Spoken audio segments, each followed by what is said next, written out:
Hello, bonjour à toutes et à tous, j'espère que vous allez bien. On se retrouve pour un live bien chargé, puisque l'air de rien, le dernier live c'était dimanche, ce qui veut dire qu'on n'a pas fait de live depuis la course, les courses principales de F3 et de F2, donc il va quand même falloir qu'on débriefe un petit peu ce week-end. On l'avait déjà un petit peu fait à ce moment-là en fait, pendant les courses. Donc on va reparler un petit peu de ce week-end de Bahreïn, mais surtout si on fait live aujourd'hui, c'est surtout pour parler de ce week-end qui arrive, un week-end 3 étoiles qui arrive avec la F2 qui fait un double header en fait dans le Moyen-Orient, après Bahreïn du coup Jeddah. Le retour... Merci beaucoup à Julien Diaf qui a offert un sub à Max Verstappen. Oui, oui, on peut le dire. J'ai un quadruple champion du monde qui est qui est sub à ma chaîne. Tout va bien. Après, c'est vrai que Squeezie c'était pas assez. Donc, bah écoute, ça fait un point commun entre Max Verstappen et Squeezie maintenant. Tu m'as complètement coupé dans mon élan. Merci beaucoup à toi en tout cas, Julien. Donc la F1 Academy qui revient aussi pour sa deuxième manche de la saison après l'ouverture à Shanghai. Et il y a aussi évidemment le début de la Formule 4 française, évidemment un championnat qu'on suit tout particulièrement ici. Voilà, ouverture de la saison très attendue. Évidemment, si vous me suivez sur Twitter, sur YouTube, etc. Évidemment, j'ai fait pas mal de contenu autour de cette Formule 4 française, puisque c'est le seul championnat national de Formule de promotion. Donc il faut faire de la lumière sur ce championnat qui est en grande expansion et qui, a priori, on a l'air parti pour une saison assez exceptionnelle. Donc je suis vraiment content que cette saison redémarre. How deep is this Italian F4 feed? Does it compare to Italian F4 from 2023? Alors la F4 italienne elle est assez faible, hein. Quite low this year.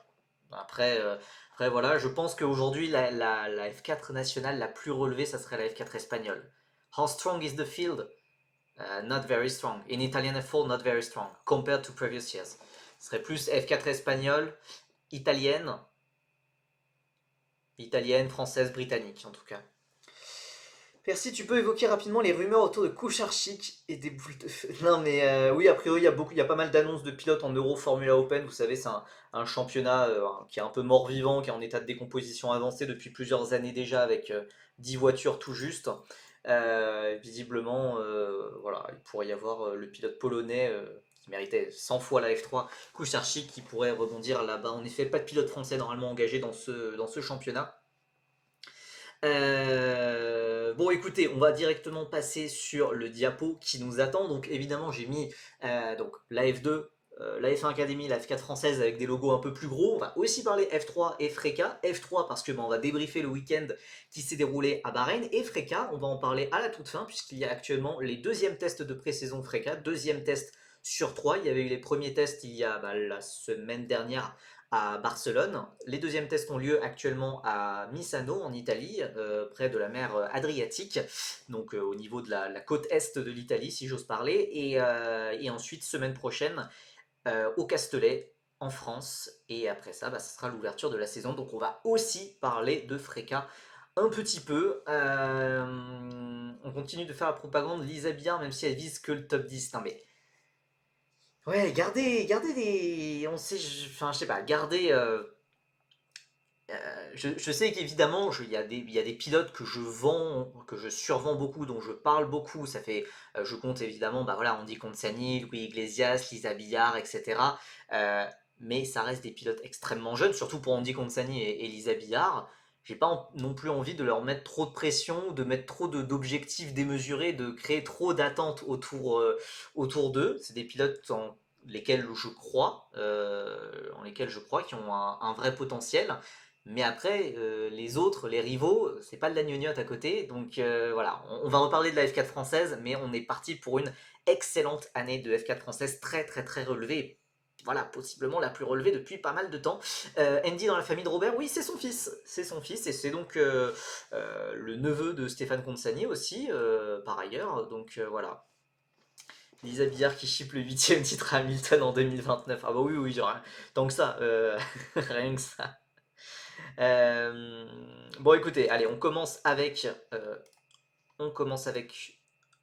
ce dont on ne parlera pas, c'est-à-dire les formules de promotion américaines. Il y a eu la deuxième manche des formules de promotion IndyCar avec notamment Owen Tangavelu, notre pilote vietnamo-français qui court désormais sous licence vietnamienne. Un peu de nouvelles de notre ex-français qu'on suivait quand il était notamment quand il était notamment en Freca, qu'il avait fait est-ce qu'il avait fait des podiums? Je crois pas qu'il avait fait de podium. Il avait fait une victoire rookie, il avait fait des top 5, etc.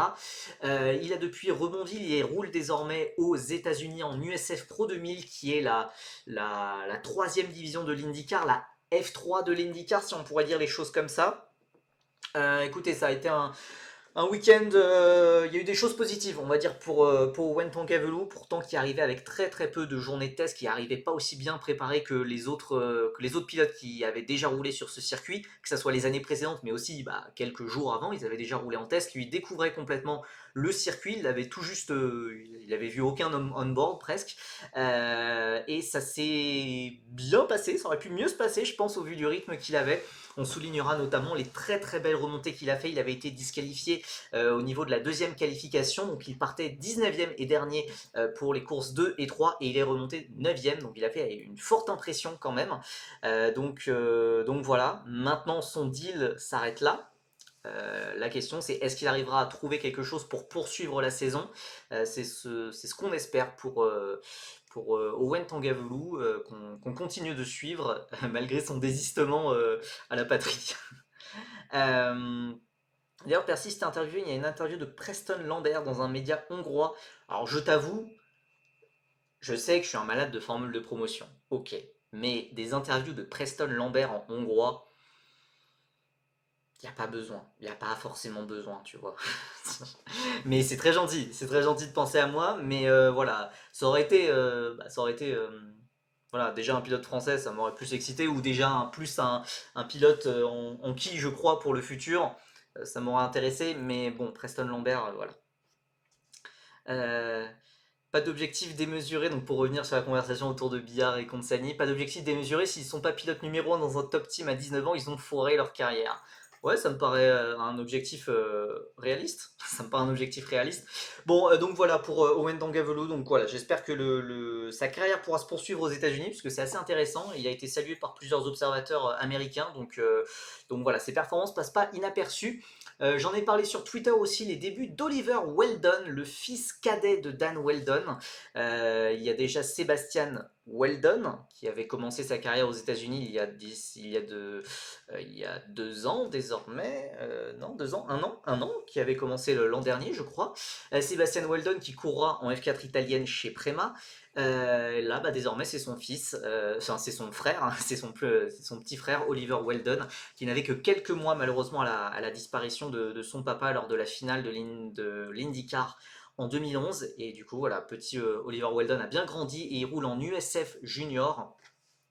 Il roule en USF Junior, c'est la Formule 5, c'est la cinquième division de l'IndyCar. Il est actuellement en tête du championnat après 3 podiums sur les 3 premières courses. Donc un pilote à suivre évidemment au-delà de son nom de famille.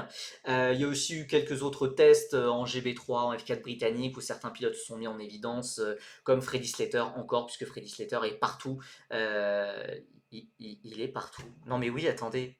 Non mais oui, puisqu'il était en F3 à Bahreïn, on en reparlera de la F3.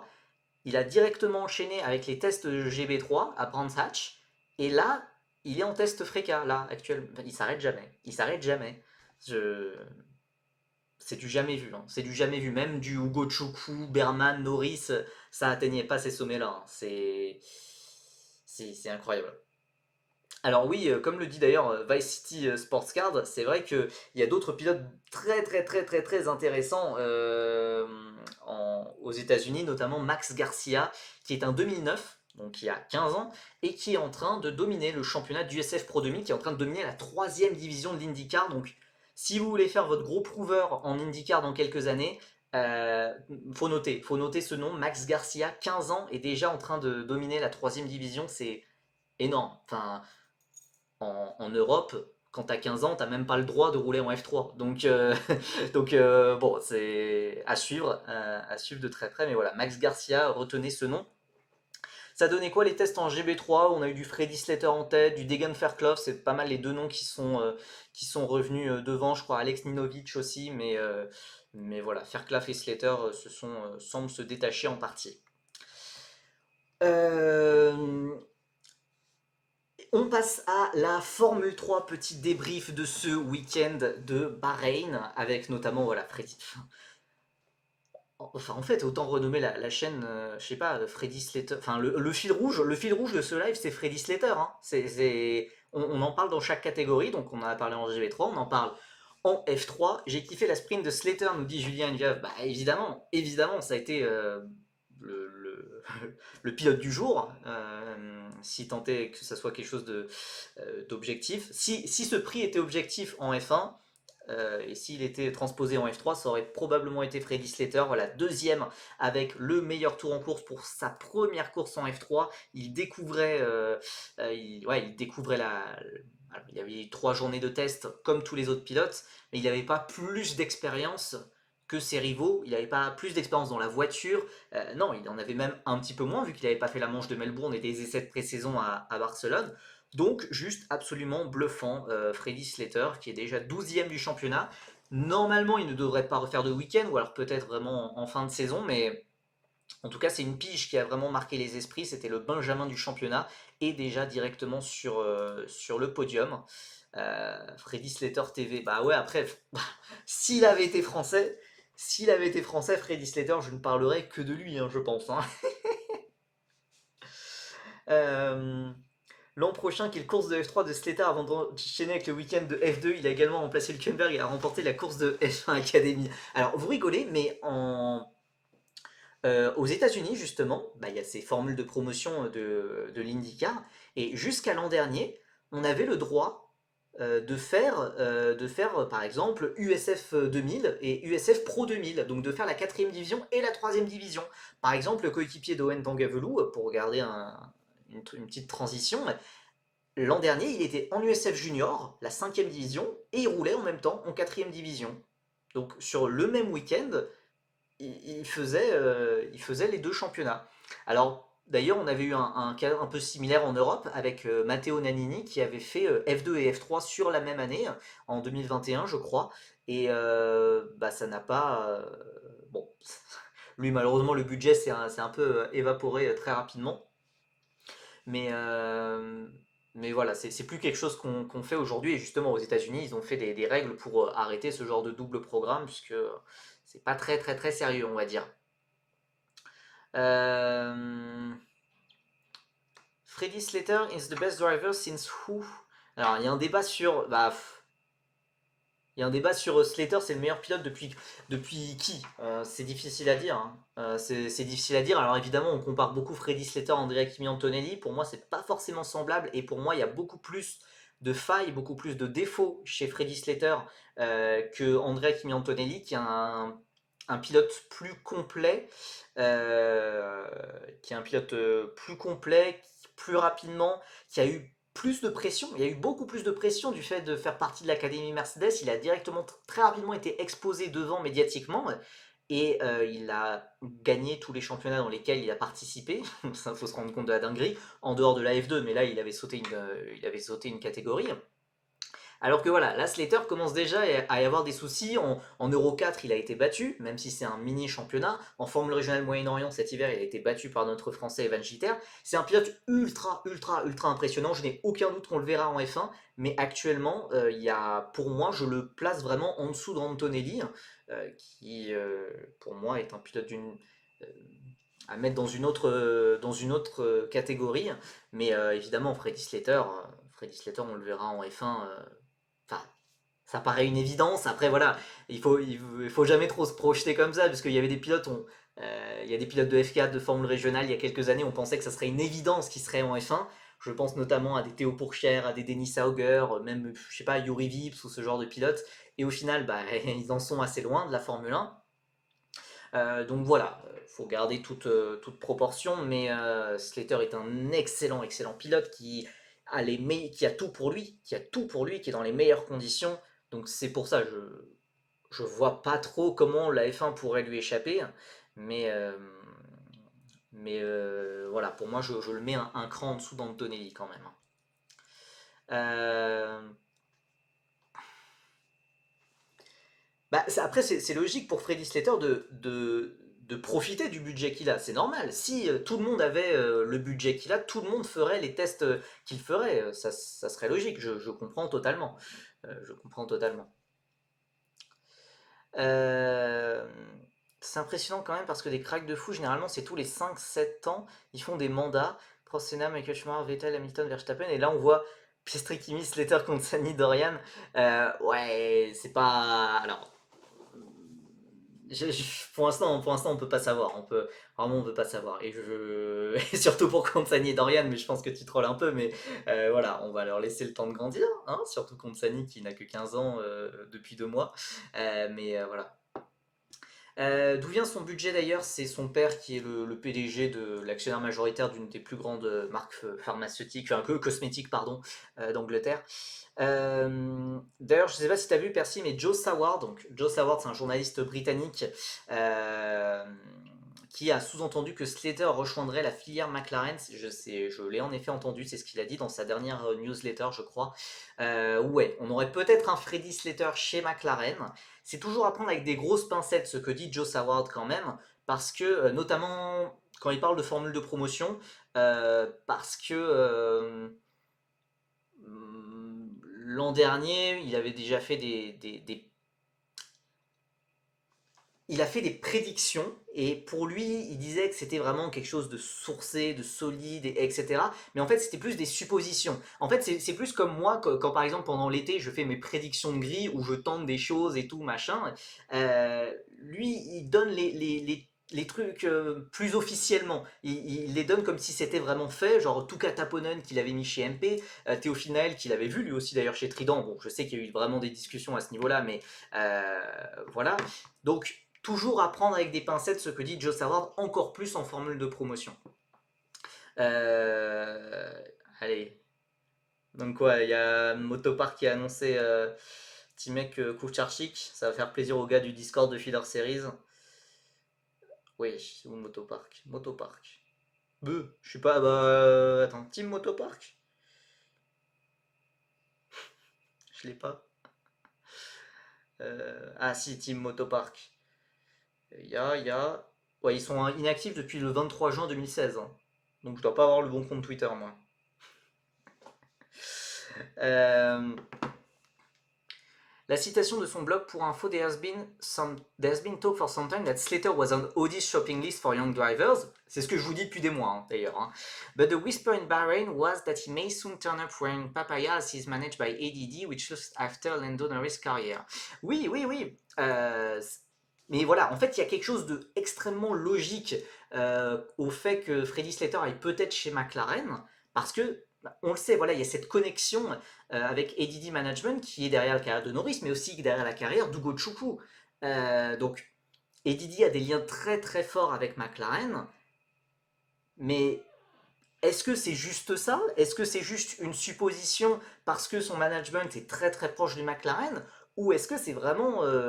Y a plus que ça? Puisque Slater chez McLaren, c'est vrai que ça paraît l'évidence voilà, du fait de son management, mais est-ce qu'il y a des choses nouvelles? Est-ce qu'il y a des choses plus récentes à propos de ça? Pour le moment, j'attends de voir. J'attends de voir. J'y vois pas le sens, perso, je trouve ça plutôt Boucher en F1, Piastri Norris ont de longs contrats. Et on sait jamais ce qui peut se passer en F1. Hein. On sait jamais ce qui peut se passer en F1. Oui, voilà, Norris par exemple, on sait jamais, hein, ça pourrait complètement exploser.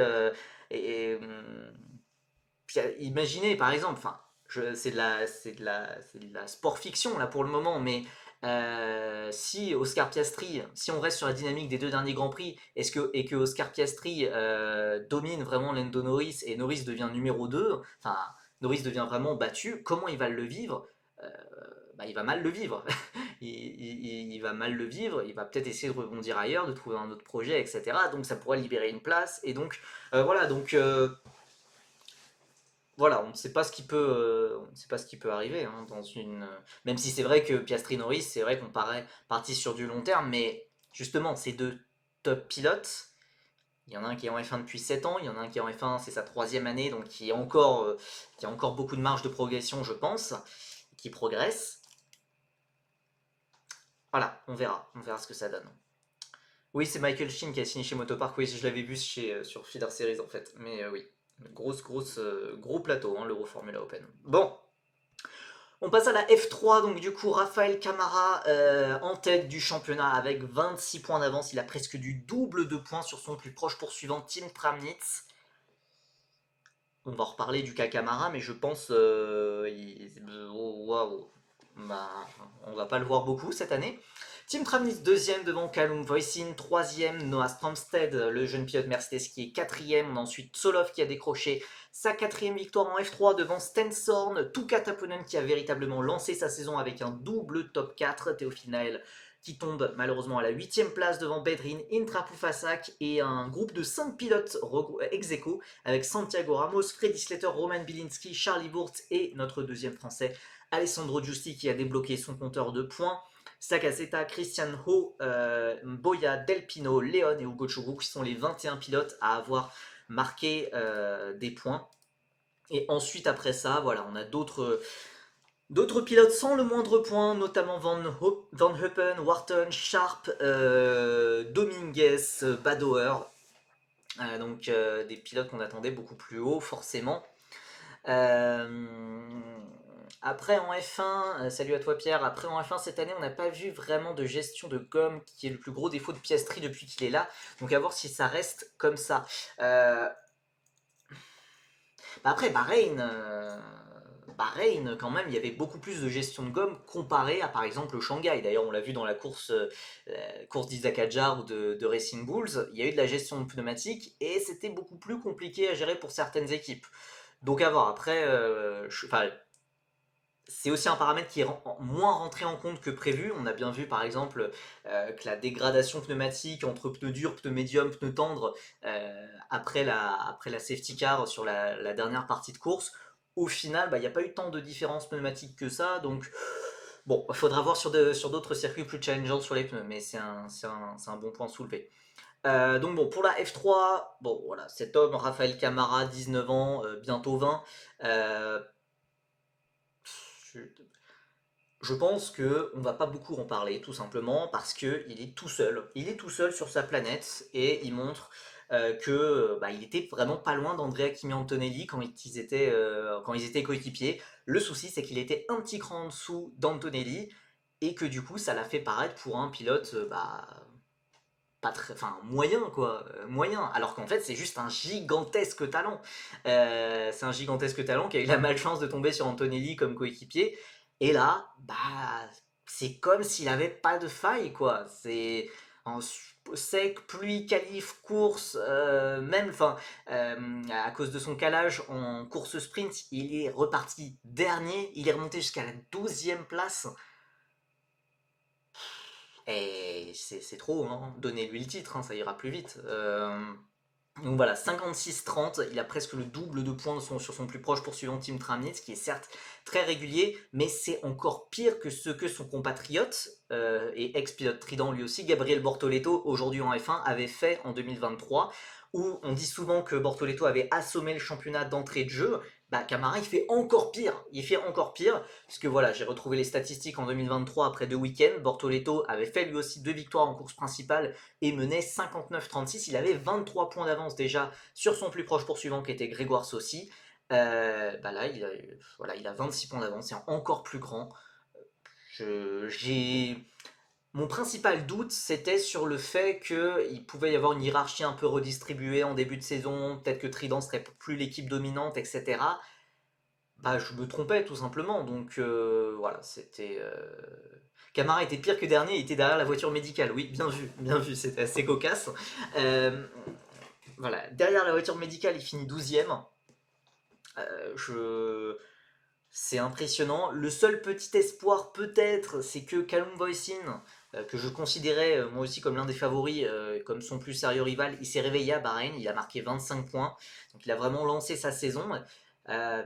Mais même dans un excellentissime week-end de Callum Boycin, il perd 3 points sur Camara. Voilà, je pense que Ferrari est bien content d'avoir ce jeune pilote et qu'on pourrait très vite le voir en Formule 1. Et voilà, son seul souci dans sa carrière, c'est qu'il a été à côté d'Antonelli. En dehors de ça, bah c'est du presque parfait. C'est du presque parfait. Et les autres défauts que j'avais déjà soulignés par le passé, c'est-à-dire son rythme sous la pluie en Freca, bah c'est pas des critiques qu'on peut lui faire maintenant, puisque bah, il a largement gagné à Melbourne sous la pluie en F3.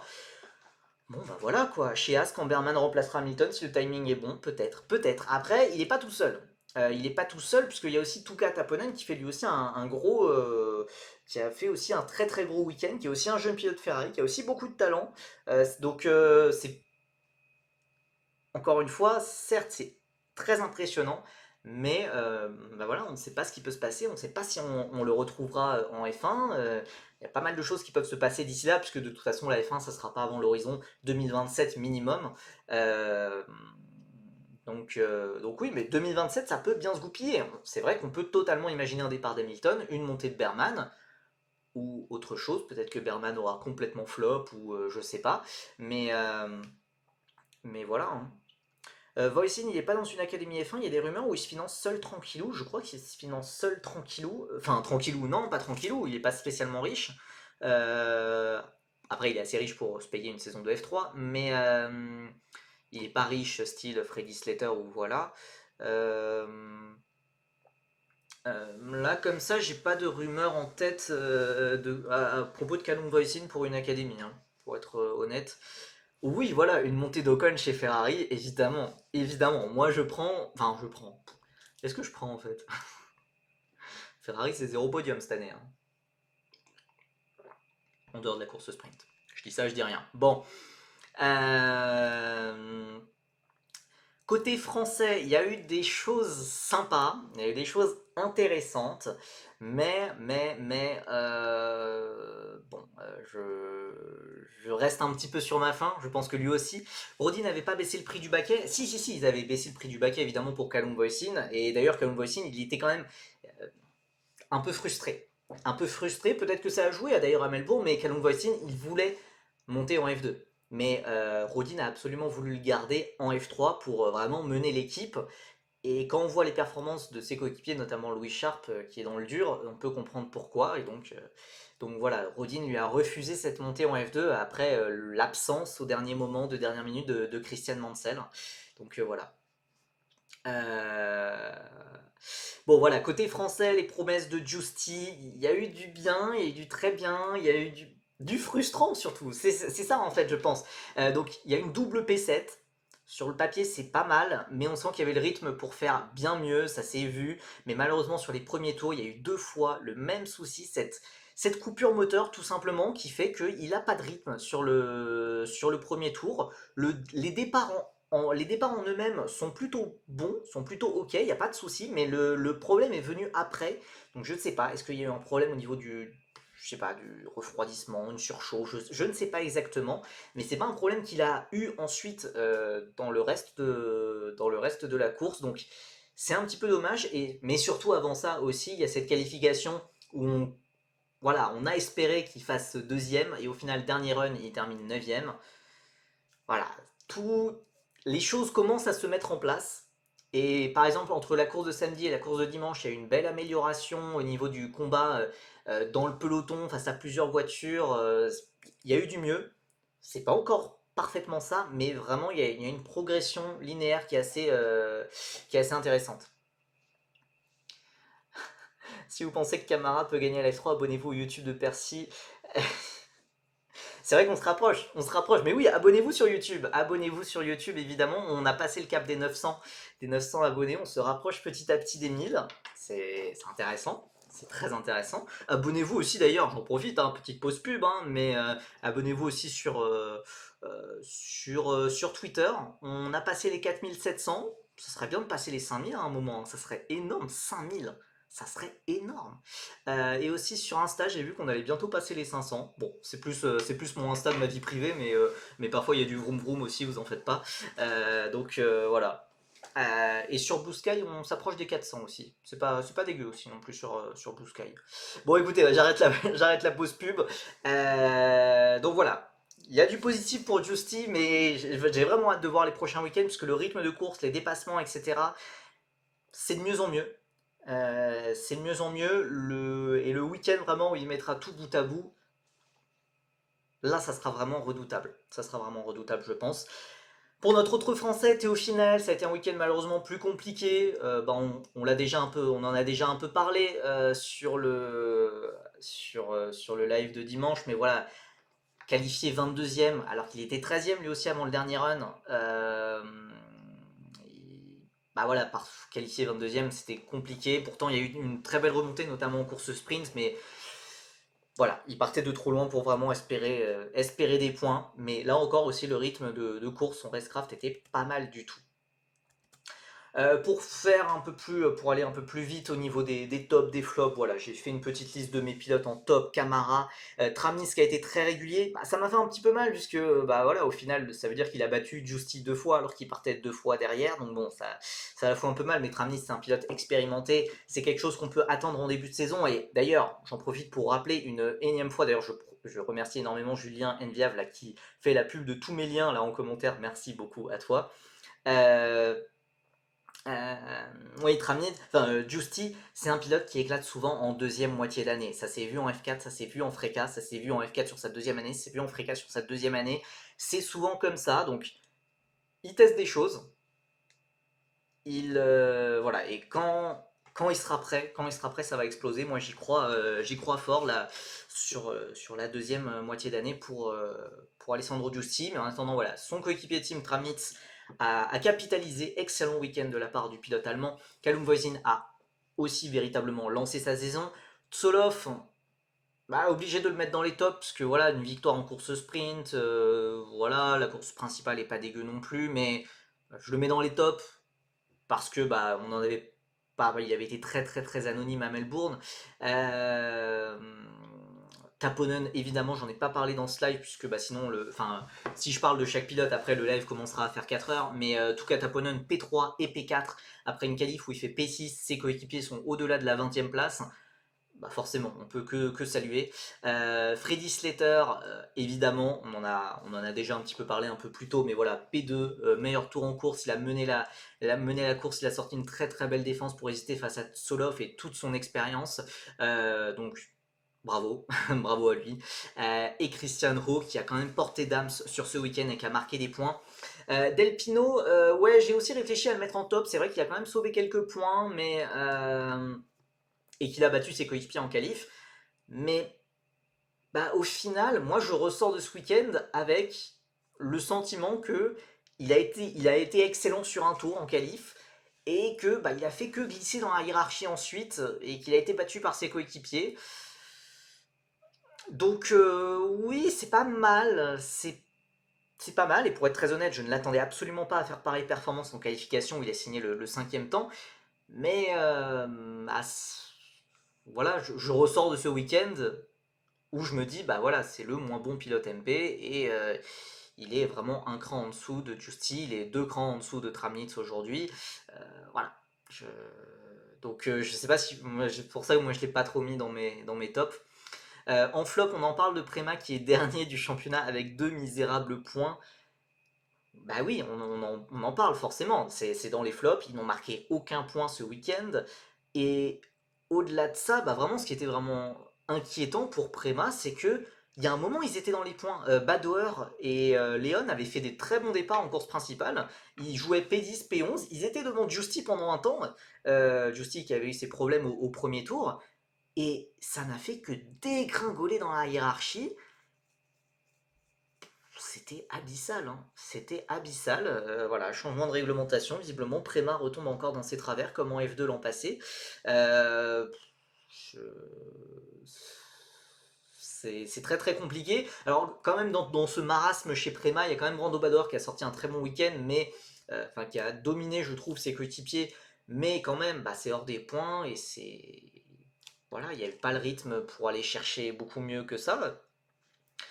Et surtout Hugo Choukou qui a fait un petit peu n'importe quoi, qui s'est accroché en plus avec son coéquipier Badoer en course sprint. compliqué. Non, Thiago, la F2, on en parle après. En fait, la F2, je vais faire et débrief de Bahreïn et preview de Jeddah. Donc, je commence par la F3, vu que la F3, la prochaine manche est à Imola dans un mois à peu près. La Prima doit être quand même pas ouf parce que Léon, si loin, il va pas lutter au titre que j'avais prédit, mais bon, c'est loin là. Non, mais Léon a battu Badoer en qualif. Ouais, mais Badoer a fait enfin, j'ai trouvé Badoer plus intéressant en course. Après. Je trouvais Badoer plus intéressant en course, même si de toute façon pour les deux, ça a été compliqué ensuite. Voilà, parmi les autres déceptions, Noah Stromstead, puisque je suis désolé, mais en fait, le problème d'être chez Trident là actuellement, c'est que il y a un pilote qui maximise, qui est rookie, Raphaël Camara, et qui maximise 100% du potentiel de la voiture. Et du coup, bah, tu t'appelles Noah Stromstead, tu t'appelles Charlie Wurz, tu marques peut-être quelques points sur le week-end, mais surtout Stromstead qui a rejoint le programme de jeunes pilotes Mercedes, bah ça pique un peu quand même d'être aussi loin de Camara. Giggs n'est pas là, profites-en. Bah ouais, non mais j'essaye de pas trop clasher Stromstead, mais ça a été un week-end compliqué. Et pourtant, je pense qu'il fait, enfin attendez, il fait quand même quelques points. Il fait ouais P10, P6, c'est pas mal dans l'absolu, mais c'est juste comparé au rythme de Camara qui est sur une autre planète, c'est insuffisant quoi. C'est insuffisant. Donc ça m'embête un petit peu pour le pilote danois. Charlie Wurz aussi qui avait fait une excellente qualif. Bah, la gestion des pneumatiques a été catastrophique. Je crois qu'il finit le week-end sans aucun point, ce qui est compliqué, enfin, forcément laborieux alors il a fait troisième en qualif. Chez ART, bah, en dehors de Taponen, ses deux coéquipiers ont été des clowns sur tout le week-end. Malheureusement, enfin voilà, c'est Wharton, Van Eupen. Surtout Van Eupen, ça me déçoit un peu de lui, surtout après la première saison de F3 qu'il avait faite. Euh, Ça me surprend en fait, ça me surprend de la part de Van Eupen. Wharton, c'est un pilote qui est plus habitué à faire des erreurs, donc quelque part je l'attends là, même si je pense que petit à petit, il va se canaliser au fil de la saison, mais ça ressemble pour le moment à son début de saison de Frécade l'an passé où il avait fait un peu n'importe quoi lui aussi. Au final, il avait réussi à trouver des clés pour progresser. C'est plus Van Eupen, je comprends pas pourquoi il est loin, pourquoi il y a des petites erreurs, pourquoi voilà. Et Louis Sharp pour le moment début très discret. Je l'avais vendu, je l'avais peut-être un peu survendu en début d'année. Pour le moment assez loin du compte. Et derrière Roman Bilinski, sa manœuvre d'assassin. Attends, ah oui, Bilinski, c'est vrai. Ah oui, avec sa manœuvre un peu Mazepin. Alors je l'ai pas mis dans les flops. Euh, je l'avais mis dans les tops à Melbourne. Euh, Bah Bilinski, j'en attends pas forcément grand chose, donc j'ai pas trop d'attentes pour lui, donc c'est pour ça que je pense que je le mets pas dans les flops en fait. Écoutez, on passe à la F2, on passe à la Formule 2. Bonsoir à ceux qui rejoignent dans le chat. Si vous venez pour la prévue du week-end, vous arrivez au bon moment, puisque là on a fini de débriefer le week-end de F3. On passe à la Formule 2. Il y a eu le week-end de Bahreïn, évidemment, mais ce week-end, il y a la troisième manche à Jeddah. Et vous voyez ce championnat qui n'a absolument rien à voir avec la Formule 3. En Formule 3, on a un pilote qui domine les débats et les autres. Ici, on a les autres. On a Fornaroli en tête du championnat avec 26 points qui n'a toujours pas de victoire, ça me fera toujours autant rire je pense. Alex Dunn qui a vécu un week-end contrasté, on va dire. Alex Dunn qui a vécu un week-end contrasté et qui est actuellement deuxième du championnat avec les 25 points de sa victoire. Luke Browning qui est troisième avec 25 points. Pepe Marty quatrième avec 23 points. Richard Verschoor cinquième avec 21 points. Et ensuite, après ce top 5, on a Beganovic, Martins qui a enfin quand même marqué des gros points avec sa cinquième place à Bahreïn, mais évidemment il en voulait beaucoup plus, qui est donc septième avec 12 points. On a ensuite Dirksen, Lindblad, Mini, Goethe, Stanek, Villagomez et Montoya qui sont les 14 pilotes à avoir marqué des points. Et pour le moment, pas de points pour Ritomo Minata, toujours malheureusement assez compliqué la carrière du japonais en F2. Jack Crawford aussi, qui était l'un des favoris au titre. Sami Mektounif, notre français aussi. Malheureusement, alors c'était pas un favori au titre, mais il n'a pas marqué de points. C'est ce que je voulais dire. Dunn, il m'a choqué en course longue, nous dit Thiago. Je pense qu'il a choqué absolument tout le monde, mais c'est vraiment tellement. sur ce week-end, ça a résumé tout ce qu'on pense d'Alex Dunn sur sa saison 2024, voire même un petit peu avant aussi. Enfin, je veux dire, le samedi, il a été absolument immonde. Voilà, enfin, immature, agressif.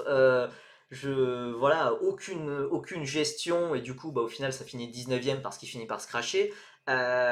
Et dimanche, course parfaite, il avait le rythme de toute façon vraiment pour être le plus impressionnant, mais les dépassements, ils sont propres, ils sont bien maîtrisés, il n'y a pas de manœuvre suicidaire, et tout simplement le rythme, quoi. Le rythme. Alors déjà, ça suivait un vendredi en qualif qui avait été très bon, où il avait été déjà très surprenant en qualification, il avait fait le 4e temps, mais là, tout simplement, personne ne pouvait le challenger sa victoire. Bravo, bravo, c'est un pilote que j'apprécie beaucoup, Alex Dunn, pilote irlandais déjà, donc nationalité atypique, forcément je suis obligé de l'apprécier. Et surtout, c'est un énorme talent. On parle d'un pilote qui a déjà challengé Andrea Kimi Antonelli à l'époque de la F4 italienne en 2022, qui avait fait vice-champion, je crois, et qui avait dans le même temps gagné la F4 britannique.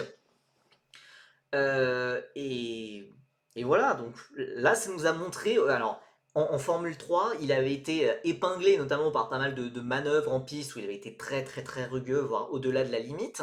Euh, J'avais beaucoup critiqué le choix de McLaren de ne pas le faire redoubler en F3 et de le faire monter directement en F2 alors qu'il avait fait 14e, qu'il y avait eu beaucoup d'erreurs, etc. Une deuxième saison de F3 aurait été parfaitement justifiée. Euh, et ce week-end donne raison à la fois à moi, donne raison à la fois à McLaren. Parce que oui, je me mets au même niveau que McLaren, bien sûr, j'ai cette prétention-là évidemment. Mais voilà, le samedi, ça me donne raison. Le dimanche, ça leur donne raison. J'espère, j'espère qu'il pourra plus se canaliser. Attention à voir d'ailleurs dans un week-end comme Jeddah, ce que ça peut, enfin sur un circuit comme Jeddah, ce que ça peut donner. Mais impressionnant, impressionnant, impressionnant. The Vetas said I couldn't do it and they were right and it's liquid goes on the Vetas. Non mais c'est ça, c'est complètement ça FC Benoît 7. C'est complètement ça. Euh, Il s'est peut-être fait relever les bretelles aussi après sa course sprint, j'imagine, mais souvent quand tu te fais relever les bretelles, justement, t'essayes d'être beaucoup plus prudent, t'essayes d'être beaucoup. Et souvent, t'en perds, t'es pas à 100% de la voiture, t'es plus à 80%, ou voilà. Là, s'il était comme ça, s'il roulait comme il a roulé dimanche à toutes les courses, ah purée, ça serait très très très intéressant. Maintenant voilà, ce qui va être intéressant, ça va être de voir à quel point il pourra rééditer ce genre de performance ou pas. Parce qu'on rappelle aussi, en 2024, attendez, en 2024, Rodin, donc l'équipe d'Alex Dunn, avait fait ce même style de performance. C'était Zayn Maloney qui était dans la voiture et non pas Alex Dunn, mais Zayn Maloney avait largement dominé ce week-end de Bahreïn. Ça a été le cas d'Alex Dunn qui a dominé cette course principale. La question maintenant, c'est est-ce que Rodin et Dunn vont pouvoir répéter ce genre de performance toute la saison?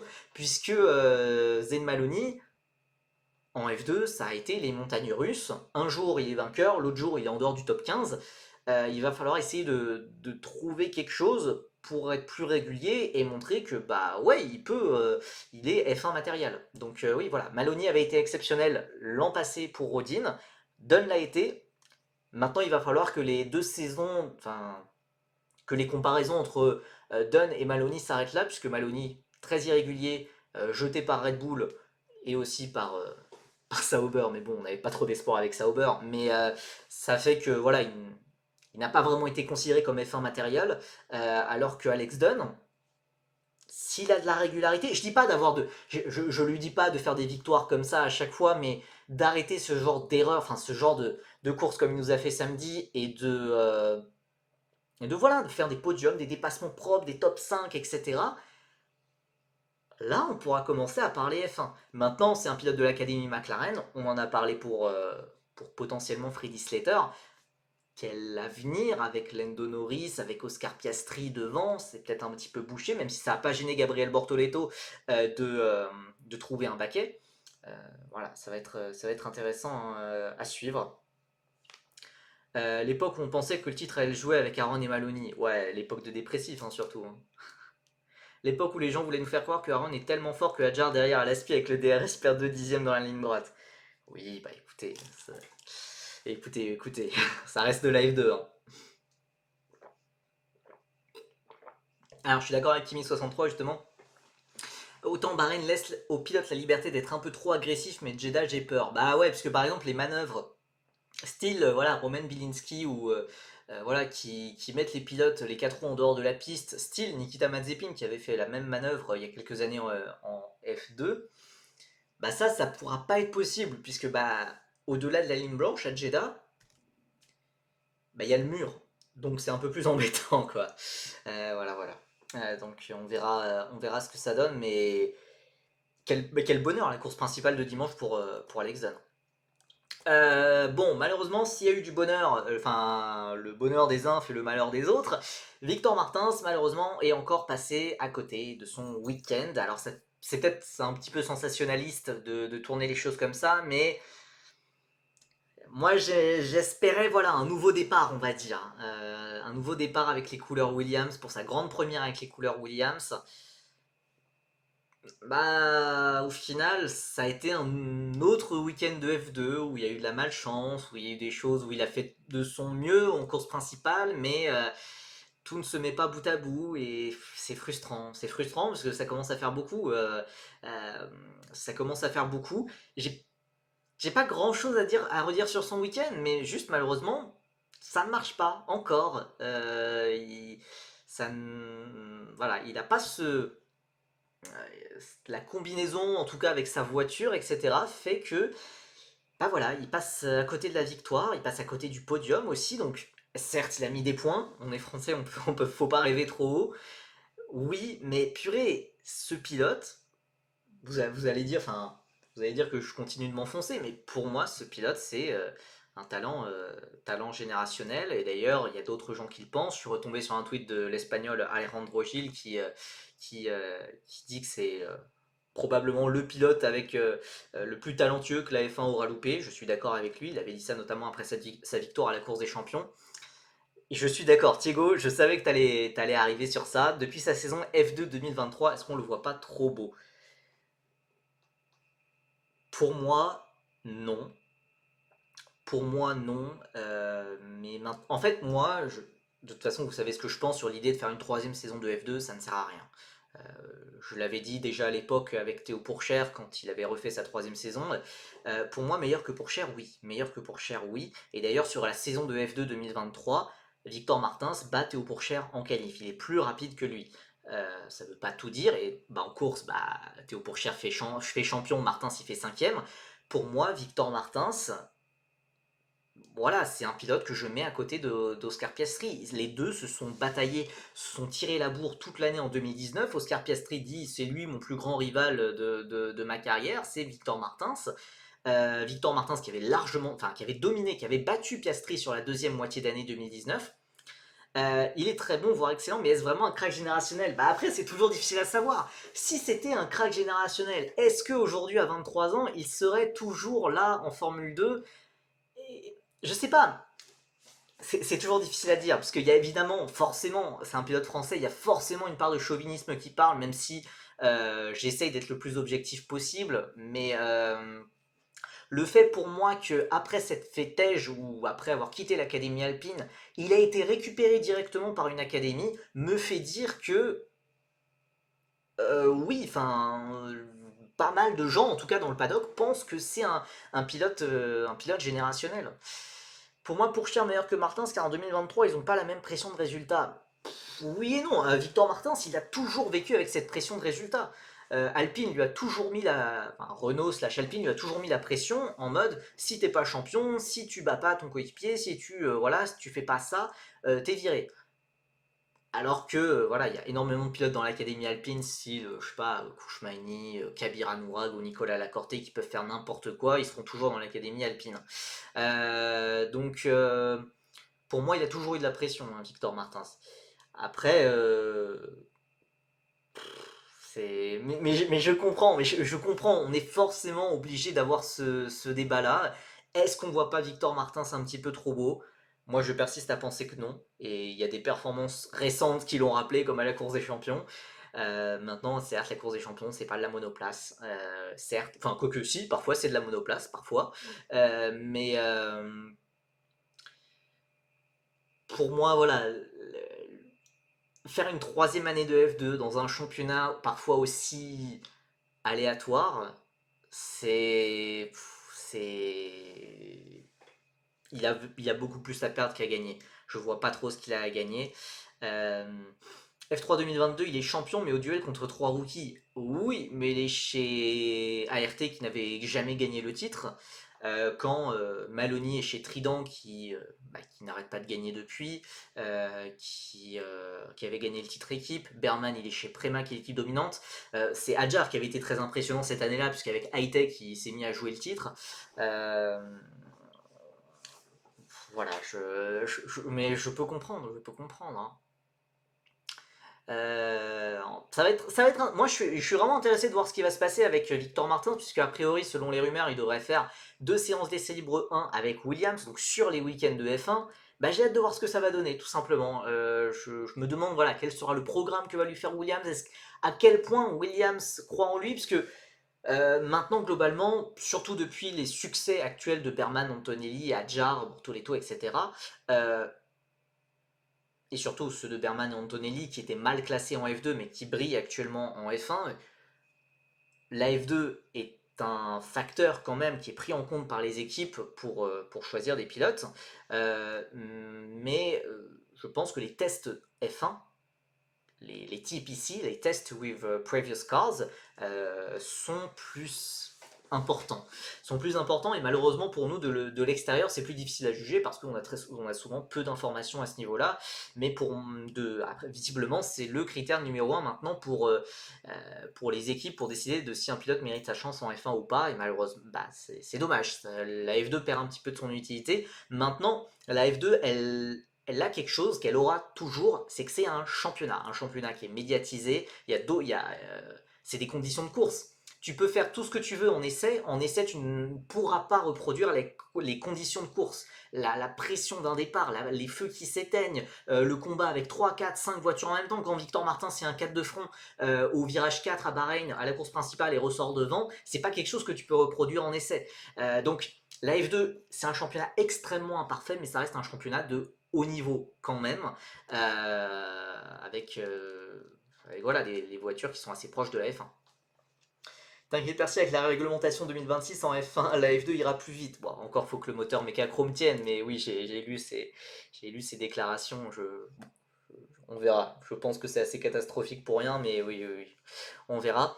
Donc voilà, pour revenir un petit peu sur le week-end de Victor, course sprint, pas grand chose à dire. Il se fait sortir au départ sans vergogne, un petit peu poussé par Alex Dunn, mais c'est pas de la faute d'Alex Dunn. Pour une fois, c'était aussi peut-être un peu Sami Mektounif hein, qui avait un petit peu poussé avant ça. Bon, voilà, pas grand chose à faire malheureusement. Il prend même un trop bon départ au niveau de la course sprint puisqu'il se retrouve à un endroit où il n'est pas censé être et où du coup il y a trop de voitures. Voilà, et puis course principale, bon malheureusement départ compliqué, malheureusement il fait deuxième à cinquième ou deuxième à sixième, quelque chose comme ça. Ensuite le rythme en course est vraiment bon, toute première, ouais, c'est vraiment bon, il tente l'undercut, mais ça fait que l'undercut il se retrouve avec des pneus vraiment trop usés en fin de course et du coup il descend, il perd son podium et il descend cinquième. Bon, bah, au moins sa saison est lancée et voilà, mais de toute façon il faudra des victoires à un moment. Alors je suis pas d'accord, Dunn, Sir Martin, ça manque Sami Miltas. Je prends, si ça permet d'éviter de remettre la faute sur Sami, mais en tout cas, moi, dans le feu de l'action, moi, j'avais trouvé que c'était plutôt. Enfin, de toute façon, ça reste un départ. De toute façon, ça a été classé comme incident de course. Euh, Pas grand chose à dire, de toute façon. Et puis, Sami, il pouvait absolument pas savoir qu'il y avait Victor qui allait faire l'extérieur sur tout le monde. Donc voilà. Oui, bah attends, est-ce que c'est la diapo d'après? Non, c'est pas la diapo d'après, zut. Le problème, c'est que la communauté trouve ça normal que Villagomez se batte avec Cordil et ose dire que le championnat se batte avec Cordil. Bah non, non, le problème, c'est que Villagomez, justement, se batte pas avec Cordil. Justement, Villagomez, il s'est battu pour le podium pendant un moment au début de course. C'était assez comique. Je crois que j'ai eu du mal à garder mon sérieux lors du live dimanche quand c'est arrivé, mais ouais, ouais, ouais. Bon, voilà, justement, il y a eu d'autres pilotes qui se sont distingués pendant ce week-end. Martin, je veux dire, oui, oui, bah du coup, oui, voilà. Villagomez, c'est un pilote qui n'a rien montré dans les formules de promotion précédentes, et puis là, qui, soudainement, on le retrouve à la 3e place. Vous savez ce que j'en pense. Vous savez ce que j'en pense.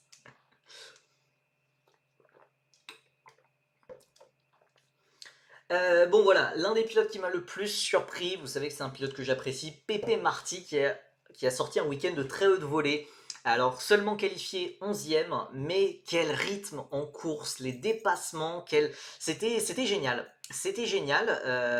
P1 en course sprint, P4 sur la course principale, les remontées, les dépassements, largement devant Arvid Lindblad, qui est la pépite de Red Bull, qui est le super pilote Red Bull que Red Bull veut mettre en F1.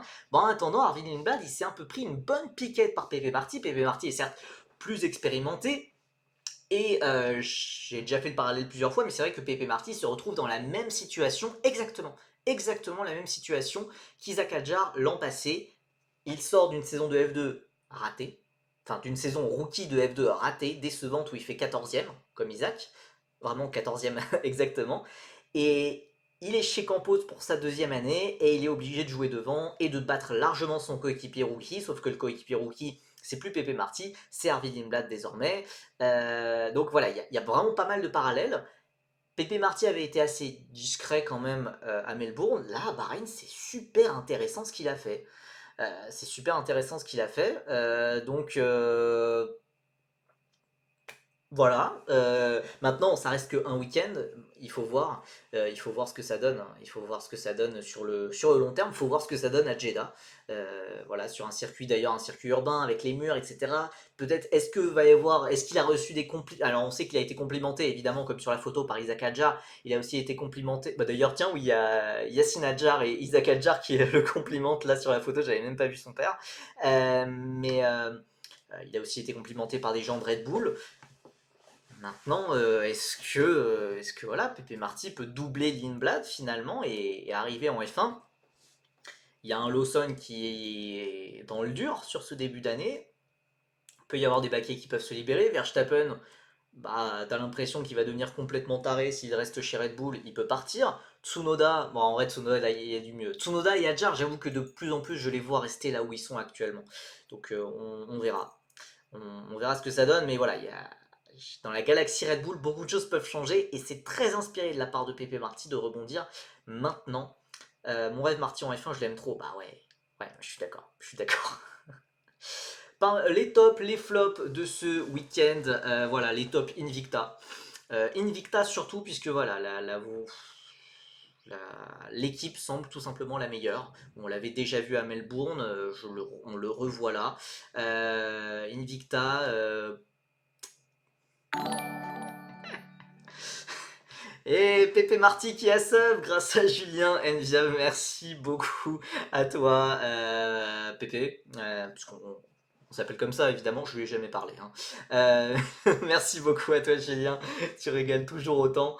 Donc purée, deux pilotes Red Bull qui me suivent en l'espace d'une heure, hein, Pepe Marty et Max Verstappen, hein, et puis c'est à peu près le même niveau de notoriété. Bon voilà, donc les tops, Invicta, Fornaroli, j'ai envie de le mettre dans les tops quand même s'il il passe pour la énième fois à côté d'une victoire alors qu'il partait en pole position. Le gars, il n'a pas gagné depuis 2021 à la F4 italienne. Il a qu'une seule victoire en monoplace. Ça doit prendre une place tellement énorme dans son esprit. Et Raphaël Camara qui a sub aussi. Mais je suis mort. J'imagine les pilotes qui utilisent leur Twitch et qui voient leur sub et qui se disent mais je me suis jamais sub à ce gars. C'est qui? Merci beaucoup Kimi63. Ah, c'est Kimi63 qui a offert le sub. C'est bien pour équilibrer un petit peu les débats. Un pilote Ferrari pour changer, bien vu. Merci beaucoup à vous deux, vous régalez. Dans les flops, alors c'est peut-être un peu dur de le mettre là, c'est un pilote de 17 ans, on tire un petit peu sur l'ambulance et voilà. Arvid Lindblad qui a quand même pris le bouillon face à Pepe Marty, mais qui a montré de beaux signes d'espoir avec une remontée. On dirait qu'il a gardé tout son rythme, tout son potentiel sur les 5-10 derniers tours du week-end et il est remonté très très fort. Mais bah un peu tard, quoi. Gabriel Mini, moi je le voyais comme un favori ce week-end, je me suis planté en beauté. Certes, il avait été le plus rapide lors des tests à Bahreïn. Bah, palmarès plus rapide sur les tests à Bahreïn, c'est tout. Très très très compliqué pour Mini et Prema dans l'ensemble, hein, qui n'a pas marqué de points non plus avec Sébastien Montoya. Minia, je crois, sauver une 9ème place, mais c'est tout. Rito Momiata, c'est toujours très compliqué, son passage en F2 pour le moment. Et Dams qui n'a toujours pas marqué le moindre point avec Jack Crawford ou Kouchmaini. Ça, c'était assez inattendu malheureusement pour l'équipe sartoise. Euh, bon,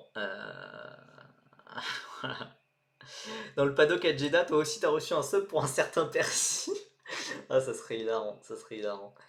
Un jour, il y en a forcément un qui va voir le sub et qui va se ramener, ce serait exceptionnel. Bah déjà, d'habitude, on a des pilotes hein, qui viennent, hein, on a du Gilter, du Giusti, du Peugeot, du Consani, évidemment. On a pas mal de pilotes hein, qui suivent la chaîne et qui viennent parfois sur les lives. Mais ouah, je sais, ouais, ça va être dur de trouver des Woodstock et Byron Bagdi sur Twitch, hein, je ne sais pas, hein. Oh, Lando Norris! Oh, bah, vu comment je l'ai taillé tout à l'heure, merci beaucoup Lando pour le sub. Euh, euh, yeah, good. Especially when you are behind Oscar Piastri because I prefer Oscar Piastri. Non, je pense au 0,0001% de chance qu'il y a Lando Norris qui tombe sur cet extrait et où je lui brise le cœur. Mais bah, factuellement, je préfère Oscar Piastri à Lando Norris de très très loin. Mais merci beaucoup à toi, Lando, et Julien, évidemment, qui a offert ce sub. Miyata, c'est quoi le projet nous demande Axel Benedetto. C'est une bonne question. C'est vrai que là, on commence. On rappelle, c'est le doyen, je crois que c'est le doyen de la grille, il a 25 ans. Il est champion de Super Formula, champion de Super GT. On commence à se demander pourquoi. Quel est le projet Toyota? En fait, tout simplement, quel est le projet de Toyota? Parce que dans le même temps, il y a aussi Ryo Hirakawa qui est en F1, qui fait des free practice, qui fait des séances d'essai libre 1 avec Alpine, maintenant avec As. Quel est le plan? Quel est le plan? On ne sait pas trop ce qu'ils font avec leurs pilotes, mais leurs pilotes sont là en Europe, en F1, en F2. Il y a aussi des pilotes, Jin Nakamura qui est en Freca. Ils placent leurs pions. On ne sait pas trop ce qu'ils en font, mais ils placent leurs pions. Voilà, pour la petite preview de Jeddah, moi ce qui va m'intéresser, c'est en fait à Sakir, au final, on a eu les mêmes performances. Enfin, très vite fait, toute la grille de F1 va être sub, hein. Toute la grille de F1 va être sub. Charles, t'es dans mon top 3 de mes artistes préférés sur YouTube. Merci. Merci à toi pour ton EP avec Sofiane Pamar. Merci beaucoup Charles Leclerc. Et merci beaucoup pour ton sub et merci à Kimi63. Donc voilà, à Sakir, les performances au final avaient été assez similaires dans le sens où Rodin avait dominé le week-end en 2024 et a dominé le week-end en 2025 avec Dunn. Est-ce qu'à Jeddah on aura la même chose? Alors c'est Berman qui avait fait la pole avant d'être appelé en F1 par Ferrari pour l'appendicite de Sainz. Sainz qui n'est toujours pas sub à ma chaîne par ailleurs, c'est un petit peu honteux, hein. Et donc au final c'est Kouchmaini chez Invicta déjà qui avait récupéré la pole et il avait fini deuxième derrière Enzo Fittipaldi qui est chez Van Amersfoort. Donc est-ce que Van Amersfoort et Invicta vont de nouveau être devant? Est-ce que ça peut pas être la chance pour voir un premier podium de Rafael Villagomez? Bon voilà, la suite au prochain épisode. Je sais pas trop à quoi m'attendre, mais voilà, surveiller quand même. Invicta, bon de toute façon il faut les surveiller tous les week-ends, c'est l'équipe dominante tout simplement. Et voilà, Van Amersfoort, Villagomez, je pense qu'il y a moyen pour que ça surprenne encore. Ça sera aussi le retour de la F1 Academy. Alors, bon, il y a peut-être moins de hype, certes, mais c'est le retour de la F1 Academy à Jeddah. Après la première manche à Shanghai, les F4 qui vont être sur le circuit de Jeddah. Donc on va bien s'amuser quand même. Dorian Pain qui aborde quand même ce week-end en tête du championnat avec 5 points d'avance sur Mayaveug après sa victoire en course principale. Mayaveug deuxième devant Chambers 3. Ensuite on a plusieurs rookies très intéressantes que l'on va surveiller de près. Alicia Palmowski, la vice-championne en titre de GV4. Alba Urup Larsen, grosse révélation du week-end de Shanghai. Emma Felbermayer, peut-être encore plus grosse révélation, parce que je n'attendais absolument rien d'elle. Très surprenante, la pilote autrichienne. Et la Lloyd, que j'attends beaucoup plus devant, qui partait des stands, qui avait fait de belles remontées, voilà, qui est dans le groupe de tête en F4 britannique. Ferreira, Bloch, Anagnostiadis, Nina Gadman, qui avait eu un gros crash en essai à Jeddah et qui espéra comment dire, comme on avait dit, se rédimer, genre pour rédemption, quoi, voilà. Surtout après sa casse mécanique en course sprint à Shanghai, où elle menait la course. On a ensuite Chong Kron Hausmann. Oh, purée, Tina Hausmann, quand je pensais qu'elle allait jouer le titre l'an dernier. Chikonte, Nicolas Vreda et Aurélien Nobles. On aura aussi une wildcard, Farah Al-Youssef, pilote saoudienne, qu'on a vu en F4 Emirati. Et bah vous n'êtes pas prêts. Si vous n'avez pas suivi la F4 Emirati, posez-vous devant la télé et regardez le spectacle. Oh génial, Pierre Gasly. C'est génial. C'est génial. Merci beaucoup Julien. Enfin vraiment tu régales, hein. Je le dis à chaque fois mais vraiment tu régales. T'es vraiment un boss. Et merci beaucoup à Pierre Gasly. Merci beaucoup à Pierre Gasly. Je te suis depuis que t'as 15 ans frérot. 15 ans 16 ans. 16 ans, je crois quand même. 15 ans et demi peut-être. Bon, depuis ta fin de saison de F4 France, je te suis, donc voilà, toujours un plaisir. Ouais, bon, Farah Al-Youssef, voilà, ça va être assez compliqué pour la wildcard. Retour à Jeddah pour Dorian Pain. On se rappelle, Dorian Pain, c'est là où elle avait dominé le premier week-end de F1 Academy l'an passé. Elle avait été si dominante. Il y avait eu même cette scène complètement rocambolesque où elle avait fait 2 fois le tour d'honneur et avait perdu sa victoire lors de la course 2. Bon, il y a un truc un petit peu qui m'embête, c'est que actuellement il y a des tests de pré-saison de Freka et que bah elle n'est pas là. Donc je suis pas étonné, je peux pas dire que je sois étonné, mais voilà, elle priorise à nouveau la F1 Academy plutôt que la Freka, alors que bah, la Freka ça a un vrai sens sportif, contrairement à la F1 Academy où elle n'a pas grand chose à apprendre. Alors qu'en Freka, bah, c'est là où elle doit progresser, c'est là où elle doit trouver des solutions, c'est là où elle doit rouler. C'est pas du tout, je pense, très probablement, c'est pas du tout un choix de sa part, mais c'est en Freka qu'elle doit aller. C'est en Freka. La Sainte Trinité, Leclerc, Gasly, Ocon. Merci beaucoup, Kimi63, qui a trouvé le Twitch d'Esteban Ocon. Je savais même pas qu'il était sur Twitch. Merci beaucoup. Donc bon, voilà, pour Dorian. C'est objectif titre en F1 Academy, Freka c'est uniquement pour se développer. Non, non, non, puisque oh, le coffre de la hype. Allez, on va ouvrir le coffre de la hype. Ouais. Chouchou, batter up. Ouah, ça a pas marché. Oh, le flop. Oh, je suis flopesque. Bon, impossible de charger les émoticônes. Allez, hop, ça plante de mon côté. Donc non, non, je suis pas d'accord, Thiago, puisque avec un titre en F1 Academy, tu vas nulle part. Avis pas risqué. Il va falloir faire plus pour montrer à Mercedes qu'ils ont fait le bon choix, qu'ils ont fait le choix de, enfin, qu'elle mérite de monter en Formule 3 en 2026. C'est pas avec un titre sur une F4 avec que des pilotes féminines que tu vas prouver que tu as ta place en F3. C'est en Freka, il faut faire des top 10, il faut marquer des points minimum. Elle est chez Prema, c'est sa deuxième année, alors c'était une première année assez incomplète l'an passé, mais ça va être sa deuxième année en Freka. C'est là où elle doit prouver sa valeur, quoi. C'est le plan de Mercedes de la mettre en F3 si elle a le titre de la F1 Academy. Alors après, ça sera peut-être un peu plus simple de la mettre en F3 si elle, chez Prema, notamment si Prema descend en hiérarchie, peut-être que Prema sera un petit peu moins regardante sur le CV des pilotes. Mais si elle se prend une tempête par ses 3 coéquipiers, Freddy Slater, Jack Beaton, Rachid Aldairi, j'ai des gros doutes que Mercedes continue de financer le projet. Pour moi, il faut des choses plus importantes en Freka. J'ai pu en parler avec le père Peugeot en Freka, il a déjà du mal avec la downforce en Freka, alors qu'en F3, j'imagine pas. Je sais pas, en soi en LMP2, elle se débrouillait. Pourtant, il y a pas mal d'aéro aussi. Pour moi, c'est plus un souci plus physique qu'elle a, alors que Maya Veug est bien plus performante. Pour le moment, Maya Veug a été beaucoup plus performante en Freka que Dorian Pain, alors que Dorian Pain est je pense, à mon sens, une meilleure pilote, notamment en F4. Donc bon, voilà, on ferme cette page Dorian Pain.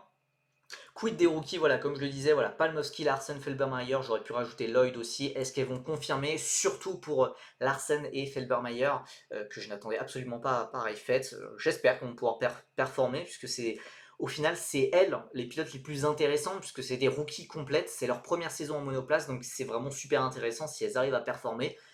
On se dit qu'il peut y avoir une suite très intéressante, quoi. Je suis d'accord, Percy, mais je pense que la Freca, c'est mort. Elle le sait, Mercedes le sait. Dans ce cas, pourquoi rouler en Freca? Enfin, pourquoi rouler en Freca? Autant faire de l'Euro Formula Open, où la voiture est beaucoup plus abordable, où c'est plus intéressant, où... voilà, si c'est pour... Enfin, il y a quand même quelqu'un qui paye la saison. Il y a quand même quelqu'un qui paye la saison de Freca à Dorian Pain. C'est pas gratuit, hein. Une saison de Freca, c'est facilement 500 000 euros. Euh, Et vous avez de l'inspiration, hein. Vous avez de l'inspiration. L'âge tenante du titre de F1 Academy qui est sub désormais, merci beaucoup à Abby Pooling et à Julien pour le sub. Euh, donc bon, voilà, je ne sais... Voilà, je sais pas trop où va ce projet Orient Pain. En tout cas, ce week-end, il faut se focus sur une chose, la victoire. Et si possible, avec plus de marge qu'à Shanghai. Euh, et voilà, il faut continuer comme ça côté F1 Academy pour Dorian.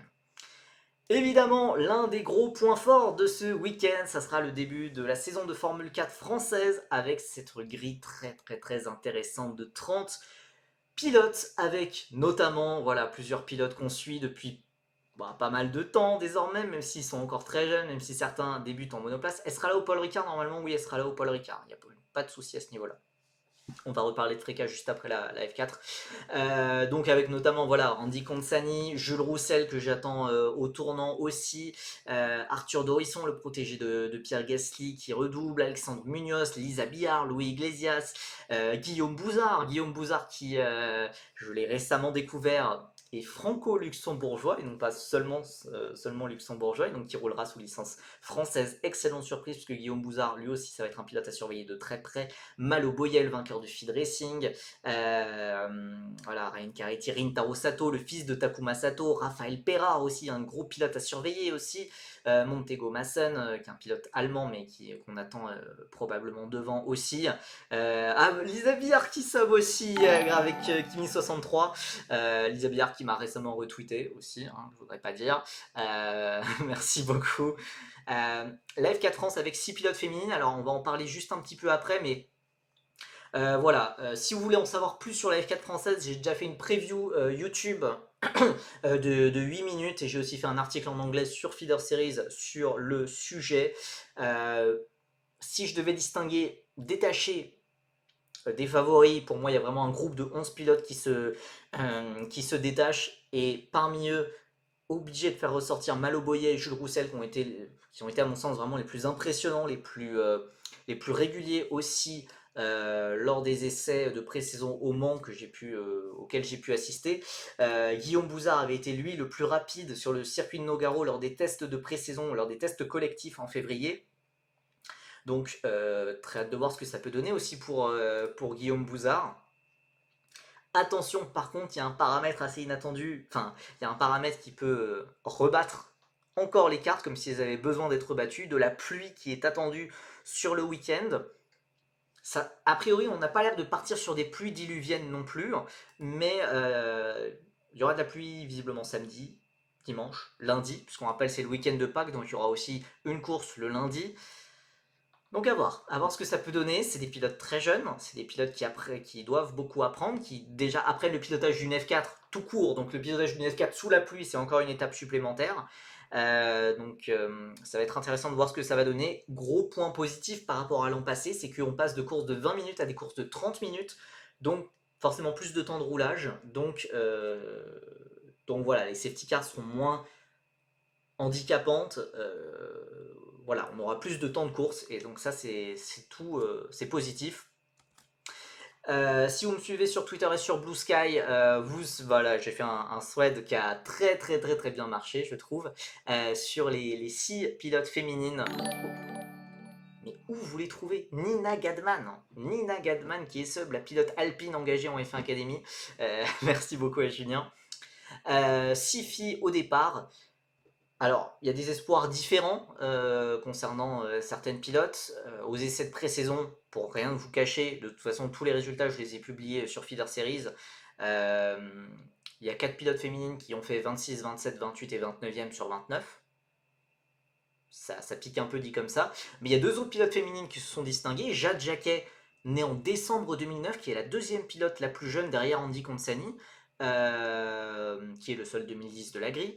Jade Jacquet qui a commencé la compétition en kart en 2023, ce qui est assez tardif. Elle a très très peu d'expérience. C'est très intéressant comme début. Elle a fait 19e des essais. C'est pas mal. C'est franchement pas mal du tout. C'est pas mal du tout. Donc à avoir la marge de progression. C'est le DTN Christophe Lollier qui a été justement très intéressé par la progression de Jade Jacquet lors du championnat de karting FFSA, qui lui a conseillé de passer directement en F4. À voir ce que ça va donner. Je pense une première année d'apprentissage quand même avant de prétendre, je l'espère, à mieux sur une deuxième année. Évidemment, la pilote qui va attirer toute l'attention, c'est Lisa Billard, évidemment, qui a été dans le top 15 lors des tests. Moi, j'espère des points. J'espère des points sur l'année. Voilà, palmarès en karting très très très intéressant. 3e du championnat de France FFSA, 7e de l'Académie Trophy à l'international. Il y a des choses très intéressantes. Maintenant, à voir ce que ça va donner dans une F4. Elle a déjà fait 3 meetings de F4 l'an passé. Très discret, certes, mais elle apprenait et tous les autres pilotes avaient déjà fait les 4 premiers meetings. Donc voilà, là ça a l'air de jouer pas loin des points, voire parfois les points. Sur certaines séances d'essai, elle était dans le top 10. À voir. À voir ce que ça va donner. J'ai juste hâte de voir Lisa rouler. Aussi Jade Jacquet, que je ne connais pas, que je pense que je n'ai jamais vu rouler, tout simplement. Donc Jade Jacquet, beaucoup moins d'expérience que Lisa Billard, hein, en compétition de manière générale. Bon, voilà, il y a aussi 4 autres pilotes engagés. Angelina Proenka, qui avait fait une pole position l'an passé dans ce même championnat de France FFSA, qui a fini 9e au final. Pour le moment, c'est assez discret en test. Elle a fait 27e ou 26e, je crois. Annabelle Brian, néerlandaise, qui est. Alors, il y a 2 pilotes étrangères, une néerlandaise, Annabelle Brian, et une marocaine, Sofia Zanfari, 17 et 18 ans. Le truc qui me gêne, c'est que globalement, elle présente partout le projet comme le but, c'est d'aller en F1 Academy. C'est pas vendeur. C'est pas très très vendeur quand tu dis que ton objectif dans la vie, c'est d'aller en F1 Academy. C'est pas vendeur. Et surtout, quand tu fais des tests et que t'es 27 et 28, c'est pas vendeur.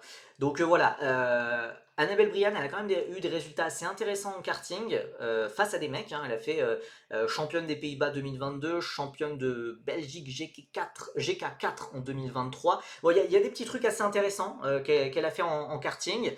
Sofia Zanfari, qui est la petite sœur de Souleymane Zanfari et qui est coachée par Adrien David. Pour elle, je pense que ça va être un peu plus compliqué, pour être honnête. Mais voilà, Héloïse Goldberg, qui est une franco-suissesse aussi, pour le moment, ça a été discret en test, elle a fermé la marche, mais à voir. À voir ce que ça peut donner au fil de l'année. Voilà. Globalement, les espoirs les plus intéressants au vu des tests de pré-saison, c'est clairement Lisa Billard et Jade Jacquet. Maintenant, à voir, on peut être surpris. Motivation équivalente, c'est quoi ton but dans ta vie? C'est réussir à atteindre le lycée un jour. C'est un peu ça, hein. Quand ton but, c'est la F1 Academy. C'est un championnat de F4 réservé aux femmes. Bah, bah non, enfin, pas le but du sport auto normalement. Bon, voilà. Et voilà, je sais pas à quel point on peut se hyper pour notamment Lisa Billard et Jade Jacquet. Est-ce qu'elles ont un plafond plus haut que d'autres pilotes en F1 Academy? À voir, à voir. En tout cas, voilà, on aura un premier élément de réponse dès ce week-end à Nogaro, mais je pense surtout au fil de la saison, puisque voilà, Billard, Jacquet, elles ont 15 ans. Ça reste parmi les pilotes les plus jeunes du championnat. Voilà, il y a Consani qui est en 2010, mais en dehors de ça, bah, il n'y a pas tant de 2009 non plus, hein. Il y a vraiment pas mal de pilotes de déjà 16 ans, de déjà 17 ans. Voilà, il n'y a pas beaucoup de pilotes de 15 ans. Donc voilà, on va voir ce que ça va donner pour les Abilars et Jade Jacquet. La F4 France est mieux que la F1 Academy, presque non. Dans quel sens? Tu veux dire au niveau pur? Puisque niveau pur, globalement, la F4 France, c'est l'une des 4 meilleures F4. Voilà, je sais jamais trop la placer dans quelle hiérarchie entre l'Espagne, l'Italie, la Britannique, mais c'est top 4. La F1 Academy, bah, c'est peu jugeable en fait. Euh, c'est peu jugeable, donc vu que c'est pas ouvert à tous les pilotes, forcément, de toute façon, voilà, ça donne moins de points de super licence que les autres F4. Mais si ta question, Bapt 1342, c'est de dire, enfin, c'est est-ce que la F4 France a un meilleur niveau que la F1 Academy? Oui, mais genre, il n'y a même pas question. Alors, en visibilité, évidemment, oui, en visibilité, oui, la F1 Academy explose même la F3 et même devant parfois la F2. Voilà, donc voilà, très clairement. Mais la F4 France explose la F1 Academy. La F1 Academy qui, je pense, plus au niveau de la F4, je sais pas, brésilienne, japonaise, non, peut-être pas japonaise, brésilienne, tchèque, je sais pas, non, je pense plus meilleure quand même. Euh, mais, euh, mais voilà, c'est clairement plusieurs crans en dessous de britannique, italienne, espagnole, française, hein, très facilement. Un 2010, non, je m'y fais pas. Bah, va falloir s'y faire, hein, puisque ça va faire que de s'empirer, hein. Ça va faire que de s'empirer, et voilà. La F1 Academy fait plus de vues que la F3 F2. Alors, que la F3, oui. Et que la F2, oui aussi. Alors, je sais pas, j'ai pas les chiffres de Canal. Par exemple, quand ils diffusent, je n'ai pas les chiffres de Canal. Et en plus de ça, c'est diffusé sur YouTube. Donc, ça doit disperser un petit peu les vues. Mais par exemple, les pilotes qui sont actuellement en F1 Academy sont plus suivis sur les réseaux sociaux que les pilotes de F2. Voilà. Voilà, vous en faites ce que vous voulez. Vous en faites ce que vous voulez. On se dirige petit à petit vers la fin de ce live. Il y a les tests de Freka qui sont actuellement en cours à Misano. Il y a Marta Garcia qui fait son retour dans ce championnat, qui revient après son très gros crash en Michelin Le Mans Cup, où elle a été percutée volontairement par un concurrent. Elle remplace Dorian Pain qui est occupé par la F1 Academy. Bon, on va pas s'étendre sur le sujet, on l'a déjà évoqué, mais pour moi, voilà, la priorité qu'elle devra faire, c'est plutôt. Il faudrait se concentrer sur l'Africa, sur là où elle doit s'améliorer. Voilà, parmi les autres changements, on a Michael Sauter, le champion de Formule régionale japonaise, qui est un pilote suisse, qui arrive dans la deuxième CL Motorsport, qui remplace Matteo Capieto, qui reprendra sa place au Castellet, au Paul Ricard la semaine prochaine. Il y a une deuxième G4 Racing pour accompagner notre Français Edouard Borgna, avec le retour du fils du patron Axel Nios. Voilà, bon, la grille de Freka fait pas vraiment rêver, hormis quelques noms. Voilà, pour le moment sur ces tests, pas grand chose à dire. Alors il y a Trident qui fait une forte impression, mais dur d'y croire vu que ils ont toujours été englués dans le milieu de peloton depuis leur arrivée dans le championnat, sans vraie progression. Voilà, mais il y a Nandavoud Biron Bagdi, le Thaïlandais, qui a signé le meilleur temps de la journée d'essai. Si vous voulez tout savoir, c'est voilà, je ne pense pas. D'ailleurs, j'ai raté la preview de la F4 France. Bah alors, j'en ai parlé un petit peu. Là, je viens d'en parler, mais il y a la preview YouTube. Et de toute façon, on refera un live. On refera un live dimanche pour suivre la course 3. Euh, les gens se hype sur la F1, puis tu vois des tweets à 10 000 likes qui disent les filles tournent en 2 minutes alors que les mecs en F1 tournent en 1 minute 30. Faut nous faire croire qu'ils ont le même niveau. Bah, ouais, les F4, c'est pas pareil que les F1, quoi. Biron Bagdi, première, rien à dire, 100% représentatif. Je sais pas quelle a été la pénalité du gars qui a crash Marta Garcia, par contre. Je ne sais pas. Je ne sais pas. Donc bon, voilà, pour côté français, bah, on ajoute Taito Kato, contingent français, hein, vu qu'il roule sous licence française cette année pour raison administrative, même si c'est un pilote japonais évidemment. Et pour le moment, voilà, ART, Gilter, Kato, ils ont été plutôt en forme pour le moment. Je vous laisse avec les horaires qui ont d'ailleurs dû être publiés sur Twitter il y a quelques minutes. Donc voilà, tous les horaires vendredi, samedi, dimanche. Donc voilà, un week-end qui est décalé d'un jour pour la Formule 4 française, avec une course notamment le dimanche qu'on suivra ensemble sur Twitch. Lundi, jour férié, lundi de Pâques, vous n'avez aucune excuse pour louper ça. Ça va être très sympa. La course 1, malheureusement, qui ne sera pas diffusée parce que le week-end de GT4 France, la diffusion commence à midi, donc après la course 1 de F4 France. Malheureusement, pas de diffusion de la course 1, mais ça sera à suivre en live timing, et bien évidemment sur mon Twitter, sur Blue Sky, évidemment on va en parler de tout ça. Voilà. Tellement hâte de la F4 France. Autant, genre, bon, évidemment, on va regarder la F2, la F1 Academy, mais je ne ferai pas de live. Hein. Je ferai pas de live pour la F2, la F1 Academy. Mais tellement hype pour la Formule 4 française. Je me doute évidemment que c'est beaucoup plus niche, que ça va apporter moins de monde, etc. Mais déjà, ce qui va être beaucoup plus sympa lors du live, c'est qu'on va pouvoir diffuser les images. Ça va être comme en vrai, quoi, comme si je commentais en vrai avec les images, etc. Donc vous n'aurez pas besoin de regarder sur deux écrans, de vous synchroniser avec moi. Juste, on regarde tous ensemble et on commente et on suit ça. Donc voilà, j'ai trop hype, il y a trop de pilotes que je veux suivre. Grand Prix Explorer 3 avec la F4 France, oui, il y aura le Grand Prix Explorer 3 a priori, ça n'a pas encore été annoncé officiellement, mais visiblement oui. Sur le dernier meeting au Mans. Alors après, c'est intéressant parce que justement, ce qui a été dit, c'est d'ailleurs dans une interview de Jacques Jacquet, justement, c'est qu'il y aurait le Grand Prix Explorer 3 et que ça serait. Alors, les deux éditions précédentes se déroulaient pendant la saison de F4 France, c'est-à-dire que c'était entre l'avant-dernière et la dernière manche. Ce qui voulait dire que par exemple, quand Joyka a craché sa voiture, il avait craché la voiture de je sais plus qui. De je sais plus qui. Enfin voilà, ça pouvait créer des soucis. Donc là, je sais que le Grand Prix Explorer va être après. Maintenant, la question, la finale, tu l'as fait au Mans, fin septembre. Est-ce que tu tenterais pas de faire un truc en support? Ouais, ça serait énorme. Ah non, mais je suis en train de réfléchir au truc là. Je suis en train de réfléchir au truc. Tu fais un même week-end avec Grand Prix Explorer et F4 France. C'est exceptionnel, puisque d'ailleurs, la F4 France, le calendrier, c'est 5 week-ends en support du GT4 France. Et le dernier week-end, c'est pas en support du GT4 France. Et à l'heure actuelle, la F4 France n'aurait pas sa finale au Mans diffusée. C'est selon les informations que j'ai de la part du diffuseur allemand normalement, notamment, pardon. C'est en support d'un truc de Porsche machin qui n'est pas diffusé d'habitude, mais euh, je suis en train d'imaginer comment t'essayes de faire ça, ou alors attendez, je tente de voir parce que c'est le week-end du. Oh mais si, les gars, c'est clairement ça.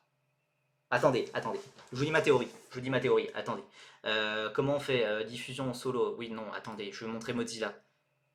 Moi j'y crois, attendez. Alors, déjà on passe sur Mozilla. Ok, hop, ça marche pas, super. Pourquoi ça marche pas? Pourquoi ça marche pas? Non mais oui, attendez, là pourquoi ça marche pas? Merci. Euh, Puisque on va regarder, on va regarder le calendrier très exact de la Formule 4 française. Donc vous voyez Nogaro, Dijon-Prenoise, Spa-Francorchamps, Manicourt, les deux noms, et la finale au circuit Bugatti au Mans. Le week-end du 25-27 septembre. Alors que d'habitude, bon, là évidemment à Nogaro c'est spécial, c'est le week-end de Pâques, donc les courses sont dimanche et lundi. Tout le reste, les courses sont, le qualif courses sont de vendredi à dimanche. Et qu'est-ce qui se passe le week-end du 25-27 septembre? Eh bien 25-27 septembre, c'est du jeudi au samedi. Donc, est-ce qu'il n'y aurait pas un monde où le Grand Prix Explorer est en support, en support de la F4 France, ou la F4 France en support du Grand Prix Explorer, et on n'aurait pas genre un enchaînement en fait, genre la F4 France qui ouvre le week-end, et à la fin de la F4 France, et bah t'as la course des influenceurs, t'as la course des streamers, et où je claque la pole position, et où je mets une tempête à des piélos. Non, en vrai c'est intéressant, puisque voilà, le Grand Prix Explorer 3, visiblement, il aura lieu, mais ça pourrait faire sens, hein. Ça pourrait faire sens. Genre, tu fais voilà, tes qualifs jeudi, tu fais les courses vendredi et samedi matin, tu fais la finale le samedi matin, Et puis ensuite, tu fais Grand Prix Explorer le dimanche, quoi. Merci Alix, sa présence au Grand Prix Explorer. J'ai dit que ma victoire au Grand Prix Explorer, nuance. Non, mais en vrai, c'est énorme. C'est énorme. C'est une blague, hein, si jamais, hein, c'est une blague, hein, je ne fais pas le Grand Prix Explorer, hein, au cas où, hein. Mais en vrai, moi je pense qu'il y a, il y a une vraie théorie, hein. Il y a une vraie théorie. Parce que je trouve ça bizarre qu'il précise de dire 25-27 septembre, alors que bah normalement non, ça serait 26-28. C'est intéressant, je pense qu'on a peut-être un début de théorie là, hein, quand même, hein. On a peut-être un début de théorie, donc bon, écoutez, à voir ce que ça veut, à voir ce que ça va donner. Je suis super hype. Franchement, si Squeezie arrive vraiment à organiser ça, à organiser voilà, la finale de F4 France avec tout ça, avec le Grand Prix Explorer, ça peut vraiment mettre en plus de la lumière sur les jeunes pilotes. Ça peut en plus aider à diffuser, etc. Voilà, enfin, euh, purée, j'espère tellement que j'ai raison. J'espère tellement qu'on a raison. Bon, écoutez, on se quitte avec les horaires. Voilà, première grosse échéance de ce week-end, c'est les qualifications de Formule 2 à 17h demain, avec les qualifications de F1 Academy à 20h30. Et évidemment, voilà, on parlera de F2 F1 Academy, vous en faites pas, mais bon, le gros focus de ce week-end, ça va être le début de la F4 France. Enfin, vous imaginez l'exposition médiatique que ça serait. Imaginez, ça passe sur la chaîne Twitch de Squeezie, par exemple. Enfin, bon, je m'emballe peut-être un peu, mais au moins, voilà, ça peut passer sur une grosse chaîne Twitch, etc., ça serait gigantesque, hein. Un grand week-end de sport auto en France, autour de jeunes pilotes, enfin, avec un jeune public, etc. Ça peut être super intéressant. Ça peut être super intéressant. Euh, Ça serait génial. Et puis, vous imaginez, genre, faudrait trouver un commentateur. Trouver un commentateur qui s'y connaît vraiment en F4 France. Vous voyez ce que je veux dire? Un commentateur, genre, qui fait par exemple des previews, qui fait des guides de la saison, et qui même parle à l'international, qui parle un petit peu en anglais, qui fait des articles en anglais. Vous voyez ce que je veux dire un petit peu? Ça pourrait être super intéressant. Euh,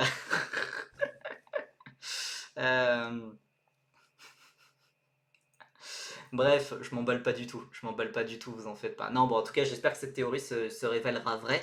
En tout cas, voilà, nous, et qui aime parler de Dieu à la troisième personne, ouais, non, ce serait exceptionnel si ça pouvait être cette personne-là, tu vois. Ce serait exceptionnel. Bon, écoutez, allez, sur ces bêtises, on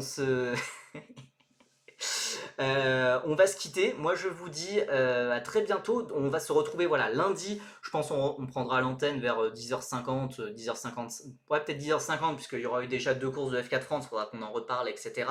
Et voilà, essayer de faire un vrai live streaming, pas un live react, un vrai live streaming autour de cette course 3 de F4 France à Nogaro.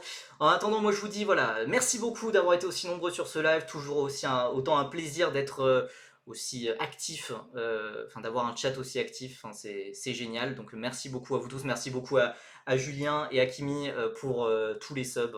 Vous avez absolument régalé. Attendez, on a Verstappen, on a Norris, on a Leclerc, on a Gasly, on a Ocon qui sont subs. C'est fantastique. Qui sait écrire Ismail Kouja Ahmed Kodjaev? Alors déjà, moi je sais le dire à l'oral. Par contre, à l'écrit, Ismail... Oh non, non, je dois faire une erreur. Oh non, non, non, c'est pas ça. Je suis en train de l'écrire Ahmed... Attends, Ahmed Non, Kodjaev. Moi j'aurais dit quelque chose comme ça. Ismail Kouja Ahmed Kodjaev. Mais je crois qu'il y a peut-être une erreur dans le prénom. Euh, Peut-être une erreur dans le prénom.